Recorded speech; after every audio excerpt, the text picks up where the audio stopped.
Okay, we're going to start on the rails right now. I've got the outside rails already pre-bending is what I'm doing now. They've been on for about a week or so. I just start at the end with a pipe clamp to start with, and then just start working it around and adding a couple more pipe clamps until I get it to the end. I make certain that I start. I make sure that I have like an inch or so beyond the end of the transom when I start, and I mark that with a heavy pencil line so that when I get to the bow, when I cut down these were 16 footers that I had ripped up, if you remember before, that I have at least an inch sticking out the ends on both ends, the bow and the stern, and I just leave it around, or leave these pre-bent like this for several days, and then let me cut to an outside shot to show you what I'm doing with the inside rails. One of the things that I do with the rails before I use them, the inside rails on the inside of the hull, I pre-bend out here.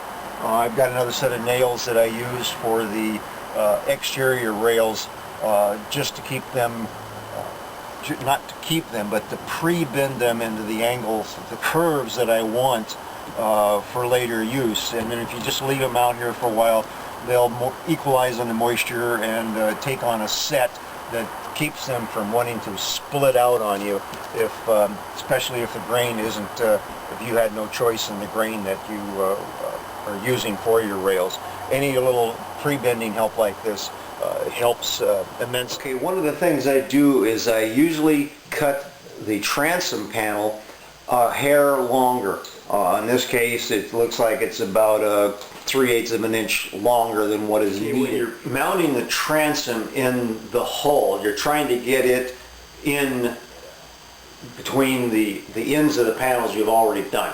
What you don't want to happen is when you set it in on one side even with the top, and you work your way around on wiring, or if say you start at the bottom on the keel line and work your way up, that you don't come up with one side is maybe just a little bit lower than the top panel on say the starboard side, and one's a little higher than the top panel on the port side. You want them to, you want the panels, the side panels, to come back. You know that they're even because they're a matched pair, and you wire them up from matched pairs and start it up. What you don't want to do is have the transom, because the rails are even or the panels are even at the stern. You don't want to mount the transom in like this, and it's possible to get in and get it all drilled and wired in and say, oh shit, it's not level. So I always give myself a skosh more room at the top that I can trim off. So having said all of that, I'm going to go back and show you what I've done here with the aft rail on the outside of the transom. Okay, I've set the rail here, the top of the aft rail, just a hair below the end of the starboard panel, top panel as it comes back. Then I will mount the inside rail even with the top of this one, so they'll both be going like that. I'm going to do another thing with the stern, with the outside rails. They'll be coming in at another angle, and then I'll do some shaping as we get on later. But okay, we're going to set our adjustable T-square here from the height of the, this is going to get cut down, but this is just a base, down to the middle of where I have the outside rail positioned right now for final assembly.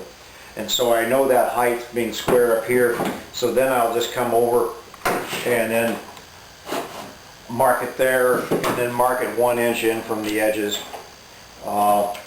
I only do 3 screws, 1 on the ends and 1 in the middle, but I'm going to epoxy it all the way along with Gel Magic, and we'll be doing that in a second. But now that I know my positions, it's time to get out the drill. As I weave my way through the, and this is a nice tapered countersinking drill bit.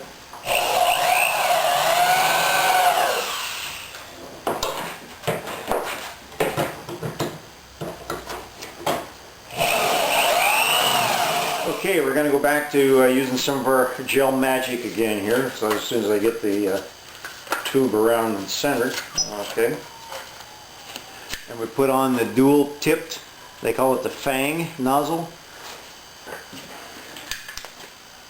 And it gives, because this is a 2-to-1, when you squeeze it, the little stuff pours out in a 2-to-1 batch, and you just want to make up a little bit right now.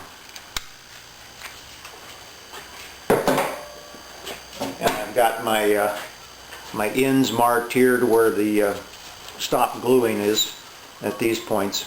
And let me go ahead and put the glue on, and then we'll go back and put them on. There's not a whole lot. Just, you slap on the epoxy and you screw it in place and put some clamps on it. That's about it.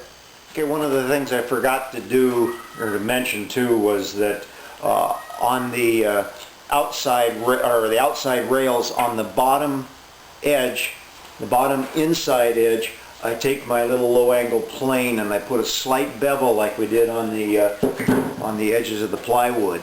That little bevel on the inside acts as actually a paint break, and we'll show that when we go into painting the hull, but the outside rails get the little bevel on the bottom.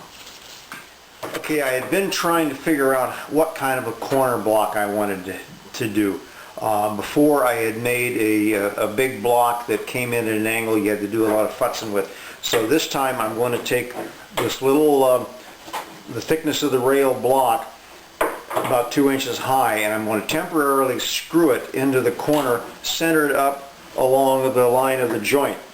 Now I have something that I can bring in each one of the individual rail pieces to and measure at this angle this way and this angle that way, and then I'll be able to bring each one of these things in and have a nice tight fit. Once I get all of these coming in and out, I will remove this block and fit probably a decorative block, shape the top, shape the bottom underneath, and then I will put in a piece of shaped quarter-inch plywood gelled magic and clamped onto the bottom to act as a secondary anti-racking on the corner. So, okay, now I know how the corners are going to be worked on the stern.